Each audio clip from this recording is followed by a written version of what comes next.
And the reason why this is the case, guys, is because studios be having all the money and they do something. Back in the day, they used to do some weird stuff. Like, we're going to sign you on as an actor for 35 pictures and we're going to pay you this low amount. 35 pictures. What are we talking about? For the studio and pay you this low amount. And so unions had to get involved because the cats with all the money was just making all the crazy rules. Slave labor. Right. Tastemakers. Class. We do more than make a living, we make a life. When everything is dark, we are the light. We are the tastemakers, aight. Let tomorrow tell the stories that we make tonight. We do more than make a living. So, everybody knows the actors been joined up with the writers. And they is all on strike. They is upset about these residual checks. They is upset about artificial intelligence. And yo, AI real. The AI is a big deal in entertainment. I understand why they upset, because this is the ability to replace your likeness and whatever the case may be, and then not pay you for it is some low crap. That's some ball joint. Like, they talking about. I think we was talking in the group chat. Like, we was talking about how people who just play background joints, who might get like $150, $200, a day or something like that to come and be on set. Like, AI is taking these people's likeness, like they scan it one time, and then they just use it in multiple cases. And therefore, they don't have to bring these people back out and pay them again. This is the kind of craziness that happens with AI. And, of course, it's going to be interesting to see what this strike provides. We got what we got? Yep. Let's do it. Hey, Litany, I just saw your joint in the group chat. Not now, yet. Are you talking to the other side? Has any progress been made?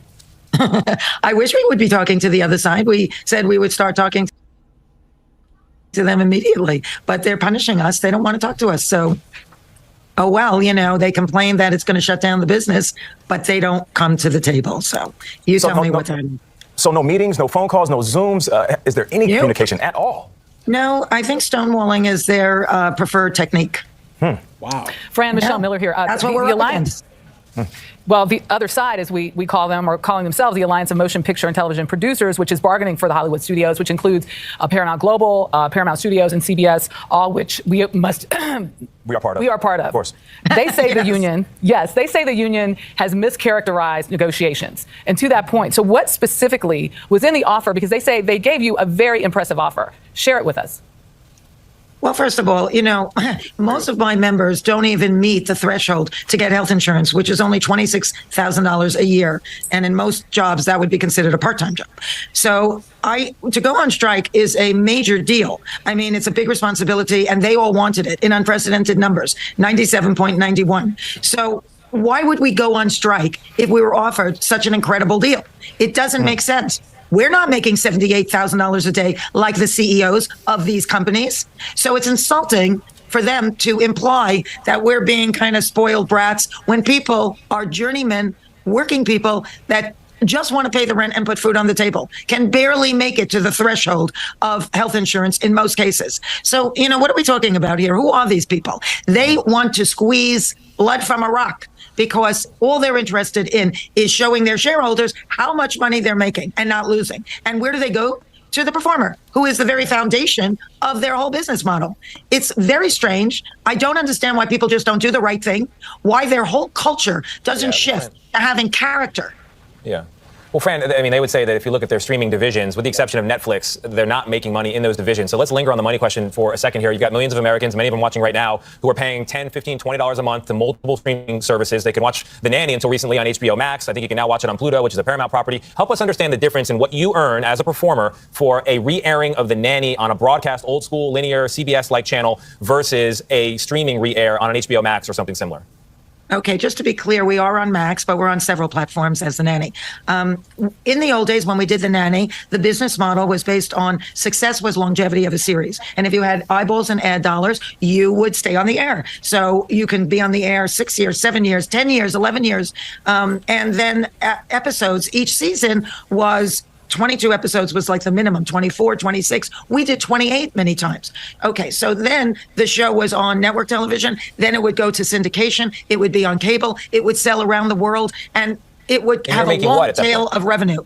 Yeah. And people that worked on The Nanny, even people that were a day player or had a guest role, they're still making money off of that show because the show continues to make money for everyone up and down the ladder. It was a very good business model. When the advent of streaming was introduced, the business model changed radically. Suddenly, shows were called limited series, and they were given like, maybe 6 to 10 episodes was considered a season, and a series would go maybe 3 to 4 years if it was very successful.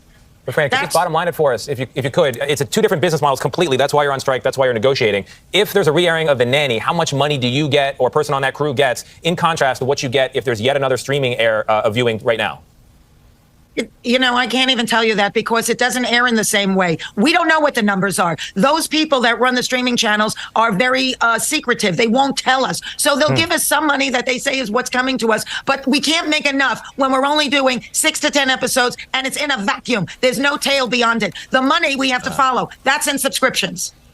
Yeah, the takeaway there, Fran. Follow the money. Fran Drescher, thank you so much. Whew. Yeah, Wow. that's crazy that she's the president of the SAG organization thing. Is Fran president? I didn't know that. Did they address her as president? That's what it said on the thing. It said president. Okay, dope. I know that speech. The speech she gave earlier in the week was beastly. You know what I mean? That's crazy. But listen. I really wish Fran would have actually addressed the business model. But there's probably legal reasons why she didn't go into that, and I get it. But yes, so Katz was still. So the idea of residuals is supposed to be so that you can get to the next job. You know what I mean?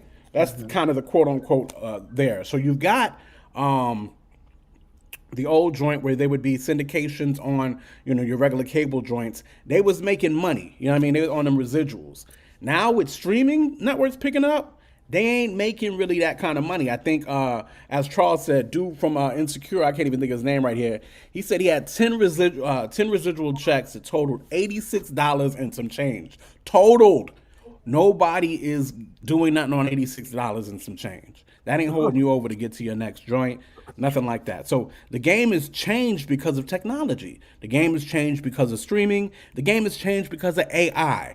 And the actors and the writers have to stand up, or else it's going to get out of hand. You feel what I'm saying? It's going to get crazy because they'll be able to replace their likeness. Okay, why don't you think so? I don't think so because, you have actors that they can build new actors with, and they can bring up new people who don't care about that stuff, and they're just hungry and want to get into business. So if you have these older actors that are standing up, whatever, I don't think Hollywood cares that much because it's like the thing of you pay one person, or like in this situation, you'll pay a certain amount of people what they're worth, and then you just kind of go and get the new actors and invest in them, and you don't got to pay them a whole bunch because they're new and they don't know anything, or they're hungry and they just want to get in the game, and then you start building up. So I don't think it's an issue for them to just go get somebody else. Like if we had a headliner that we were booking for Domination and we were going to pay them something like a headliner price, and they start acting crazy and they went on strike and they're like, we want this much. We're not paying them that much. We're going to go get a different headliner that won't do that much. So I hear your perspective, but that's not how Hollywood works. Okay? You can't work in Hollywood. It's union. Because I've done research. And there are unions in place for these kinds of things. Yes, it's unionized. So because it's not like us booking artists on a show individually, this is a unionized process. After you make a certain amount of money in Hollywood, you have to join SAG and be a part of the union, or whatever the case may be. And then you have to follow those unionized rules. You understand? And so with that being said, if you can't do that. Like once you make a certain amount of money, it's a wrap. So plus you have to understand, movie stars do still sell movies to an extent. You see what I'm saying?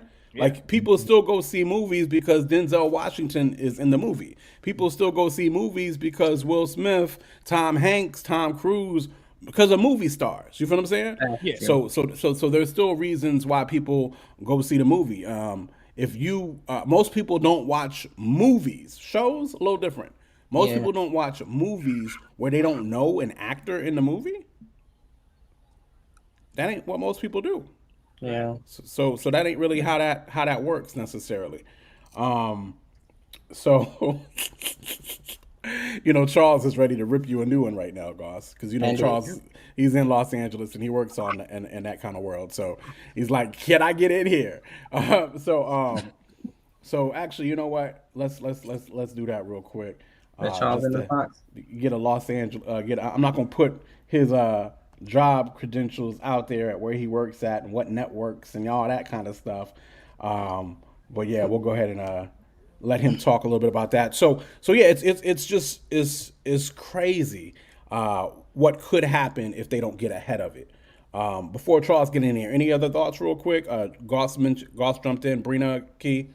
I want to hear the expert come in and talk his talk, because I'm pretty much sitting in the seat of being educated for this subject, just because this is not necessarily my field. So I'm just kind of learning, like, how does this affect people's jobs? How is this affecting the economy over in LA? Like, is it only affecting the economy in LA? Are people in Atlanta having to deal with this as well? Like, Yeah, I would assume people in Atlanta are definitely dealing with this as well. And then it don't just affect the actors and the writers, guy, but Right, it everybody. affects the makeup artists. It affects people holding the cameras. Because if they ain't no work, they ain't no work. You feel what I'm saying? Right. So as everybody keeps saying, we're about to get a whole bunch of reality TV on these networks. You feel what I'm like, saying? is Tyler part of the strike? Is Tyler in the strikes? Because Tyler owns half of Atlanta at this point. That's a good point. Turn your camera for me, Charles.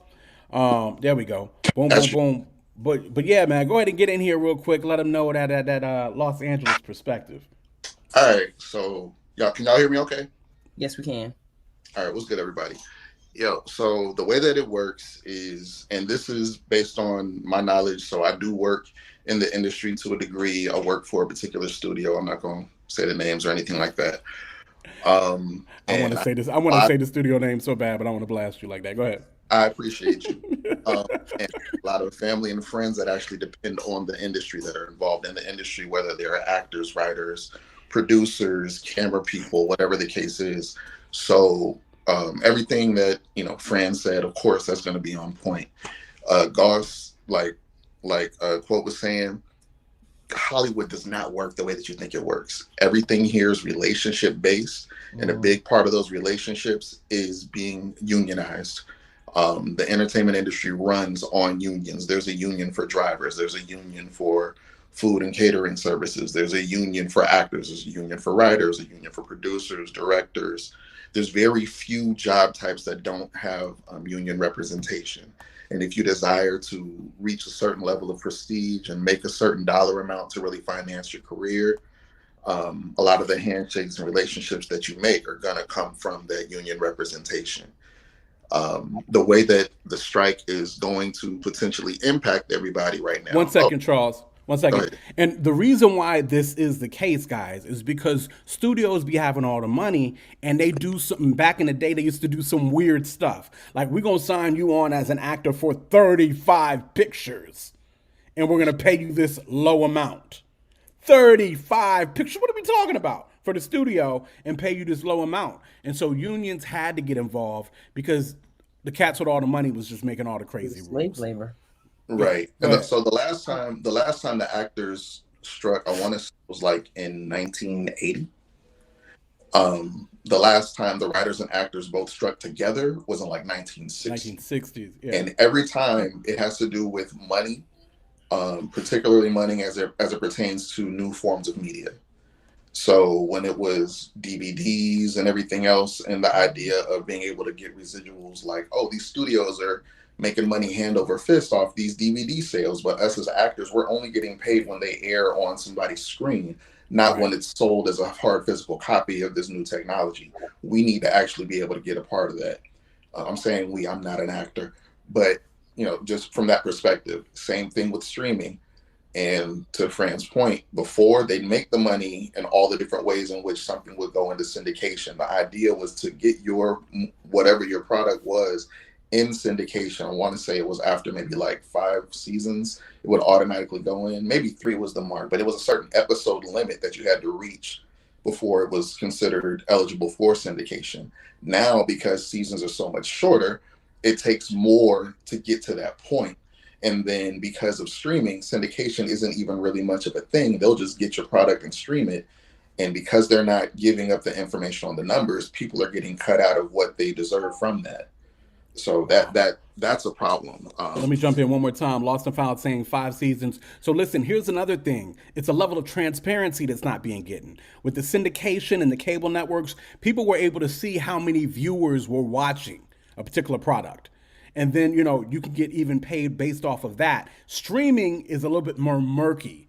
They're not being able to see, the streaming companies aren't right now showing the actors and the people how many viewers are watching or how many people signed up to your platform to specifically watch my program. That kind of thing as well. Go ahead, back to you, Charles. Is it not, before you go, I'm sorry, is it not that they're unable, is it they're unable to show the numbers, or they have numbers and just are withholding the information, Charles? As I understand, withholding, but I don't have all the facts in regards to that aspect. I do know there's always been the idea that certain companies, i.e. Netflix, have had access to this information, but they don't necessarily release it. And because it's a part of their business model, that whatever reason prevents them from doing so. But then you have other platforms that have developed streaming services, and it's like those numbers have to be somewhere. If they have numbers that are allowing for them to put information out, for example, Nielsen, to be able to show ratings and charts and whatnot. Okay, how does Nielsen get that information? Who does it come from? Exactly, Lost and Found. Doesn't Nielsen calculate viewership? Nielsen calculates something. I'm not sure where they get it from, and Nielsen is always like 2 to 3, maybe sometimes even 4 weeks behind in putting out their information. And Nielsen is just actually coming to an agreement with Netflix this year, January of 2023, just recently. Think about how long Netflix has been running the game, and just this year has there been some kind of a measurement thing with Nielsen that's come about. Go ahead. January. So the other piece that I think, and y'all probably tired of seeing me bring it up in the chat, but AI. Like, I keep throwing out AI and AI and AI. So a little bit of short backstory. I went to school for audio engineering. In 2007, I was sitting in a class and they were going over music business stuff with us and law and everything, and the idea of a contract, negotiating a contract, understanding the language and verbiage of a contract. And in a music contract in 2007, it was standard practice to have something written in there about image and likeness forever in perpetuity. That basically means that we can use whatever we have from you that you produce for us, as long as we own and maintain the rights. Whether it's publishing, whatever the case is, we can use that however we want to. Whenever we want to, we can sell it and license it to whoever we want to without your permission, because we now own it. And it seemed like it wasn't that big of a deal then. It sounded crazy to think like forever. What does that mean? The thing that really got me looking at it weird was, if you guys remember the Tupac hologram at Coachella, Tupac is dead. They made a likeness of Tupac, used his voice as a part of a Snoop Dogg performance, and everybody was weirded out by it because nobody had ever seen that before. But now we're in an age where you have deep fakes. You have, Drake, a new Drake track will be released on Twitter only to find out from Drake, oh, that's not me. Or Jay-Z, but you're like, that's not Jay, because Jay-Z doesn't rap with that cadence, but it sounds dope. The ways in which they're able to imitate these things. So the way that AI plays into the actors is what they're trying to, or at least what was put out there, that one of the things that they offered was for background actors, the people who are extras on set that are, filling the space in all the scenes that you watch, whether it's your ERs, your whatever the case is. They have a bunch of other people that are there. They may not have lines that are, intelligible, but they're a presence that help to fill in the space on the screen and make it feel more realistic. They're telling people that, okay, what we can do is, those people on average make $150, maybe $200 for a day's worth of work. A day's worth of work can be up to 12 hours. So if you do the math on that, it's really not much. And that's, to make $26,000, they would have to work nonstop for half the year. And those people are getting gigs once, twice, maybe a week, if that. If you're lucky and you become a regular on a show doing background work, you'll be able to work like 4 or 5 days out of the week. But even then, it's very difficult. I have a very close friend who was SAG eligible. Her story, she was SAG eligible in 2005, didn't join until 2016, did not become eligible for healthcare benefits until 2021. And that's well over almost 20 years worth of work getting into the league. She started out as a video vixen before that, so that helped her parlay, but it's like the work and doing the work did not get her to the place of being able to sustain herself. So imagine somebody like that that's doing background work and they tell you, okay, come to set for a day, we'll pay you the $150 to $200, but we want to scan your body, scan your voice, put you in a system that we have you now uploaded, and we're never going to bring you back, but we'll still use your character, your image, and your likeness. We'll digitally impose a new outfit on you, put you in a scene, digitally, manipulate your body to do whatever we feel like we need you to do to fill the space. And now we own you forever. In perpetuity. And we don't have to pay you anymore. And we don't have to pay you anymore. That sounds That's like you for would the background. So Hollywood has become the United States Armed Forces, is essentially what you're saying. I mean, so it's about money at the beginning, middle, and end of the day. It's, how can we make money and how can we keep the money we make? And part of the keeping the money we make is, what can we do to trim the fat and at what cost? And unfortunately, they're trying to have, and these are the words of Fran and a few other people, but Fran, I want to say, said something to the effect of, and I'm paraphrasing, you have all the people at the top that are making business decisions that have no part in the creative process. They're trying to cut out the creators so they can increase their profit. Like without creators, you have no product. Right. So you need to compensate the creators appropriately.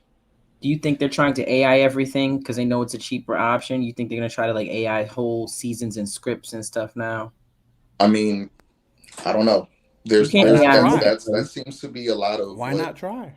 That's part. I mean, AI is a tool that's used for convenience, and it's supposed to help to streamline processes, but everything comes at a cost. So what is the cost of paying for AI to streamline processes in certain industries? A lot of time that cost is the labor force. Yeah. So going back to even what Charles was saying about the background people, scanning them in, the whole into perpetuity type situations, SAG and all the actors and everything, they were cool with that forever situation because that means you could use their likeness and whatever the case may be, but that means you got to bring them back and pay them again to play those characters again. Well, with if the you want AI, to do a reshirt, you want to do a new movie. Yeah, you got to bring them back. You got to fly them out. You got to do whatever the case may be. You got to get them to whatever. Now with the AI, I ain't got to bring you back, which means I ain't got to pay you. You feel what I'm saying? To create this, to take your image, likeness, voice, whatever the case may be, and put forth this character.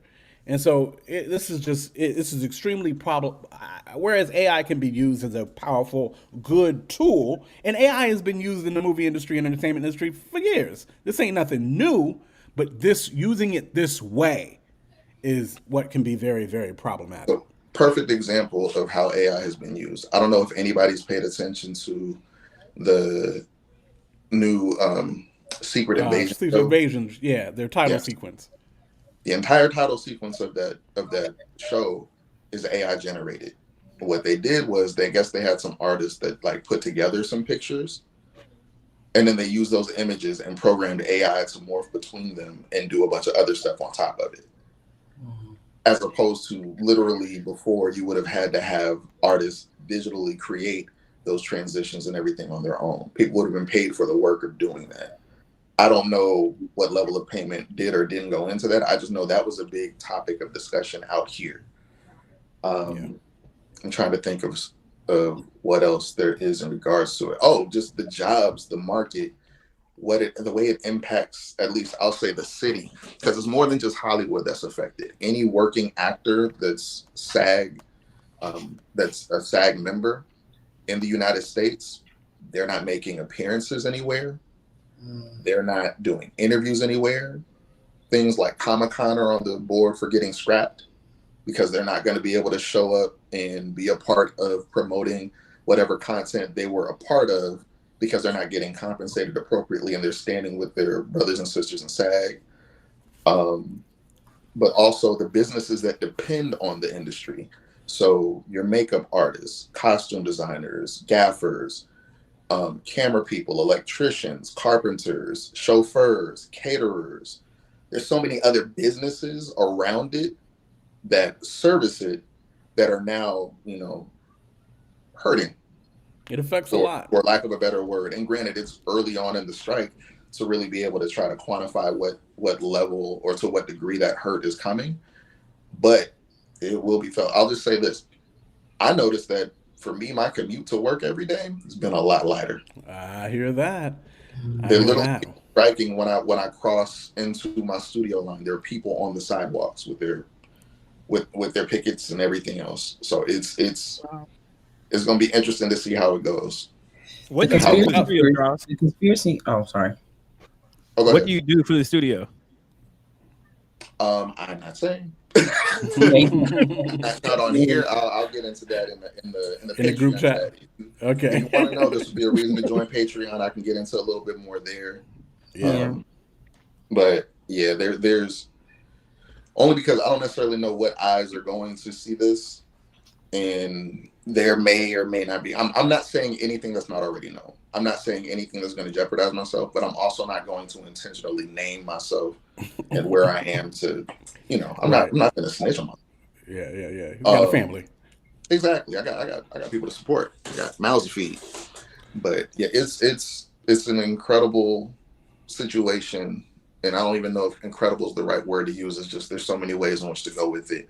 I do know one of the things that come up is how the producers and the people that represent the studio side, it had come out that their goal, or at least one of their tactics, would be to potentially starve out the people that are striking to the point that they're forced back to the table. Yeah, or force them to cross the line, force them to just cross the line. And they said it. Somebody actually said it. So I was going to say this feels like a part of a larger plot. This feels like it's part of, like I was like the conspiracy theorist in me feels like this is part of a larger plan to do some other stuff.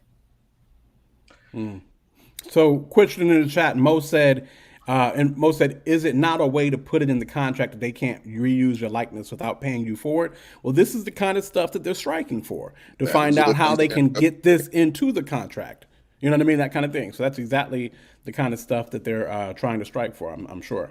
Lit asks if there are funds to help those who strike to pay their bills. Is there a way to financially assist those who are striking right now? I'm not sure, and I think there's ways in which to look into that. I know back in the day, they used to have different unions where if they struck, the members who were striking would receive a stipend. Mm-hmm. I don't know if something like that is set up for SAG or WGA. So I don't know. That would be something to potentially look into to see if there's resources for trying to support. And I'm glad you asked that question, because I think a lot of people, when they think of actors, they think of your Denzels, your Leonardo DiCaprios, your Jolie's, your Matt Damons, but there's only like the top maybe 1% to 2% of all the people who are represented by SAG. The overwhelming majority, if you think about that, that's like 98% of the people who are literally living gig to gig, paycheck to paycheck, and then hoping that it's enough gigs accumulated within a calendar year to be able to afford healthcare. To even qualify for healthcare. So it's easy to be an actor on like public assistance. Say it again. I said it's easy. It's very possible to be an actor that's like on public assistance. It's very possible. I'd imagine so. Yeah. I would imagine so. There are quite a few GoFundMe's concerning this right now that are out. Now, which ones you would trust or whatever, I don't know. Have at it with those, whatever the case may be. But yeah, so that's what it is. I definitely appreciate Charles stepping in here and giving us that information and that background information as well as to what is going on in Los Angeles. And I wonder how this is affecting Atlanta as well, and just other parts of the world. That's a very good point as well. But thank you, Charles, for stepping in. And we will go ahead and jump on to the next topic. Let's see here. Well, I'm just making sure, checking out the chat. Somebody But asked if yeah. you're an expert on the subject, can they get a guest spot as well? Oh, I think that was Mo too that said that earlier. I mean, honestly, Mo, yeah, I mean, for real. Yeah, if people are, when we do have people that we know are subject matter experts on certain things, throwing them in is something that we do all the time, especially if they're guest co-hosts. Like Charles is a guest co-host. You'll see Charles step in for me. When I'm not here, you just will probably see him the least amount of any of our substitutes because I'm always here for the most part. But just like, we always say, Tasha, who stepped in last week for Bree, Tasha's a lawyer. So if we have any legalese that we need to break down, a lot of times we'll have Tasha step in or whatever the case may be, so that kind of thing. So yeah, we've definitely want to make sure that we're using all of our resources and our people who know what's popping to further educate the people. Quantify your expertness, please, before he lets you in the box. Quantify your level of expertness. That's normally how it works out. But listen, that is what it is. Definitely appreciate Charles for stepping in and giving us all that good information right there. Tastemakers. Class. We do more than make a living, we make a life. When everything is dark, we are the light. We are the tastemakers. Aight. Let tomorrow tell the stories that we make tonight. We do more than make a living, we make